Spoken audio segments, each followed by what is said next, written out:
안 할 수는 없지만 이렇게 이제 했을 때 여기 대답 없는 메아리로 나가는 거.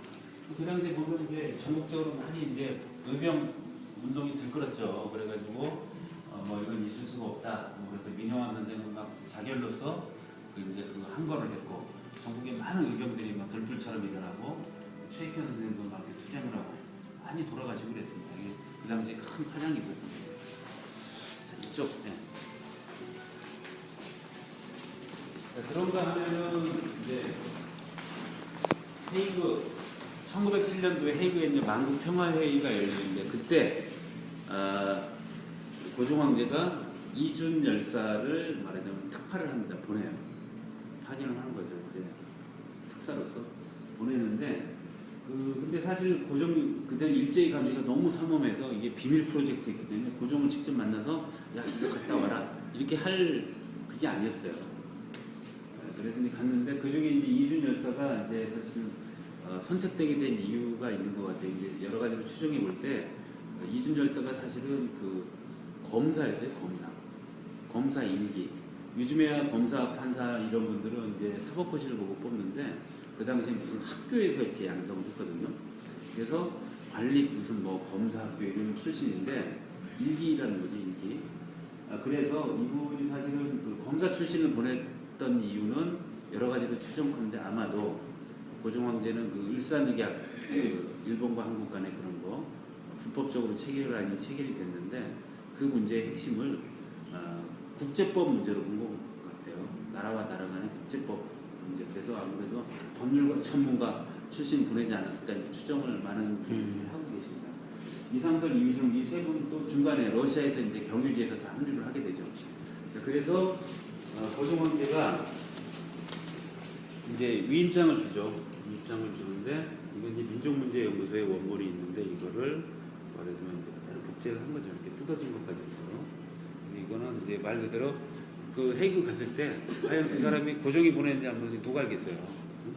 그랬을 때 바로 고종이 보냈다는 걸 증명하는 증명서인데 대황제 해가지고 여기 크게 이제 그 황제의 그 뭐라고 합니까? 복제라고 하니까 이거 켜져 있는데 그 위에 이렇게 기억자하고 옆에 쭉 큰 게 바로 이제 고종의 수결 사인이죠. 자, 이쪽을 보시면 선생님 그 여정을 잠깐 이제 살펴보면 이제 1907년도 4월달에 여기서 서울을 출발해서 부산까지 열차 타고 가서 그리고 다시 나가사키까지 배 타고 가요. 그래서 다시 블라디보스토크 러시아의 부동항이지 않습니까? 얼지않는 항구 여기 다시 또 배를 타고 가서 여기서 이상설 선생과 합류를 하죠. 그래서 계속 대륙행된 열차를 타고 가요. 그다음 이제 상트페테르부르크 이제 한때는 이제 구소련 시절에 레닌그라드라고 하는 곳인데 이곳이 예전에는 그 제정 러시아의 수도였어요. 지금은 모스크바지만. 거기서 이휘종하고 합류하는데 이휘종은 이때 아주 약관의 나이 20대 중반 초반 여성이 됐는데 이휘종 같은 경우 참고로 그 아버지가 이범진 즉 초대 러시아 공사거든요. 요즘으로 치면 초대 러시아 대사의 아들이죠. 외교관의 자제라 아주 외국어가 능통했다고 해요. 사기국어를 능통하고. 그러니까 이렇게 보시면 됩니다. 나름대로 거점을 거쳐가며 그 이제 나름 이제 드림팀을 꾸린 거죠. 갔는데 이거 맨 끄트머리 이곳 네덜란드 헤이그에 이제 결국은 6월 말에 도착을 해요. 근데 이제 여로도 아주 이제 힘들었던 것이 이제 일제가 뒤늦게 알고 이제 막 추적을 하기 시작했고 일제의 눈을 피해서 숨어서 이제 생명의 위험을 느끼면서 이제 겨우 당도를 했는데 당도해 보니까 그 당시 여기가 헤이그 만국 평화회의가 열렸던 건물인데요. 이 건물에 들어가고 좀 있었대요. 실제 그 당시 내부 모습인데 이렇게 각국의 정상들이 모여서 회의를 하는 거예요. 회의를 하는데 정작 들어가고 싶은 하고 밖에서 을사늑약의 부당함 이런 것들을 널리 알리는 여러 가지 외교적인 총력전을 펼쳤죠. 세 명이서. 근데 이 만국 평화회의라는 게 사실은 본질적으로 왜 우리가 이름하고 내용하고 다른 것들이 많잖아요. 이 만국 평화회의는 사실은 평화회의가 아니었어요. 사실 정확하게 말하면은 그 당시 이제 식민지 쟁탈전이 가속화되니까 이런 것들을 좀 더 그 효율적으로 좀 서로 피 안 흘리고 서로 잘 양보해가면서 나눠 먹자. 평화적으로 좀 굳이 표현하면 이제 그런 식이 되는 거예요. 그래서 그 당시 유럽 언론 비판적인 언론도 이 방금 평화를 비판하는 거예요. 외교관이 쫓겨나고 군인이 들어가 있다랄지 예수 그리스도 어떤 평화의 상징, 평화의 여신이 쫓겨난다랄지 뭐 이렇게 사탄이 막 이렇게 막 여기를 이제 그 이제 만국 평화의 회의를 이렇게 배경으로 해가지고 캐릭터 가지고 비웃고 있는 모습이랄지 위선적이라 그거죠. 뭐가 만국 평화했냐. 그 당시 상당히 지탄을 많이 받았다. 그런 게 같지만 그런 세계 각국의 정상이 모이는 만큼 가서 이제 외교전을 펼친 거죠.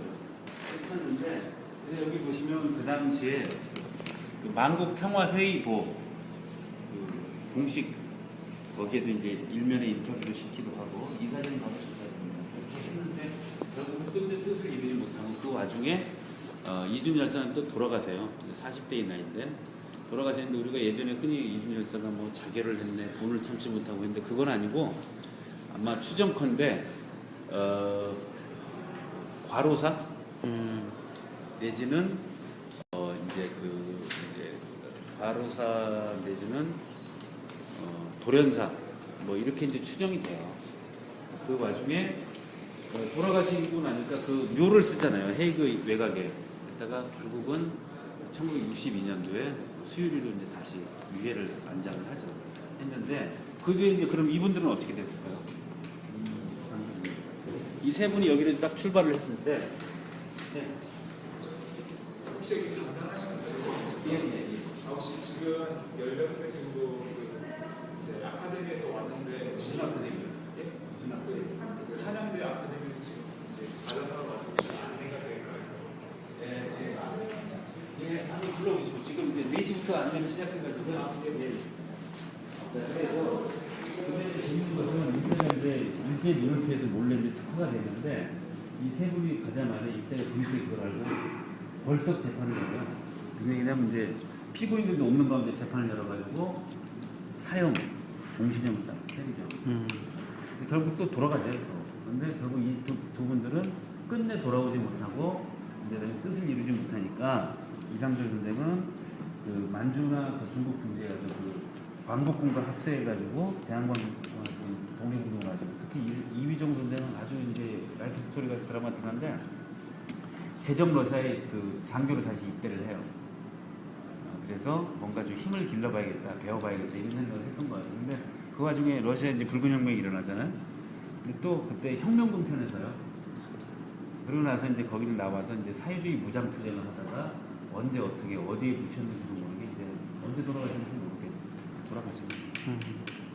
그래서 이제 아버지는 참고로 이제 1910년에 그 한일 강제 합방이 되고 났을 때 그때 이제 자결을 하고 아들은 그 무장 투쟁을 하다가 어디서 어떻게 죽은지도 모르게 돌아가시고 뭐 그런 불운한 그 삶을 겪었죠. 겪어서 이 이휘종 선생 같은 경우는 지금 그래서 이런 스토리가 너무 이제 극적이기 때문에 신상옥 감독이 과거에 북한에 있을 때 북한에서 그때 영화도 만들었었어요. 국제영화제 상도 타고 그랬는데 돌아오지 않는 밀사라고 해서 이 내용을 그대로 소재로 해서 이렇게 영화를 하고 그랬습니다. 자, 제 설명은 이제 여기까지고 그래서 이제 이 공간에 대한 주로 내용은 을사늑약이 행해진 공간이지만 고종이 또한 부단하게도 이곳에서 주권 회복을 하려고 노력을 했던 그런 공간이다라는 거죠. 참고로 이제 이곳이 고종과 인연을 맺게 된 게 1904년도에 지금 원래 덕수궁 영역이 엄청난 화재로 다 잿더미가 돼요. 거처할 곳이 없으니까 여기 잠깐 피한다고 해서 한 2, 3년 계시다가 이제 그 을사늑약을 당하고 이렇게 헤이게 특사로 발견하고 이렇게 됐던 것이죠. 그래서 이제 여러분들이 제목에 보면 대한제국의 운명이 갈린 곳 중명전이 제목도 이제 그렇게 꼭 근데 이거 누구 겁니까? 그러게 주세요. 이렇게 얘기한 거죠. 네. 네. 뭐야? 잠깐만요. 동영상 됐어. 아, 다시.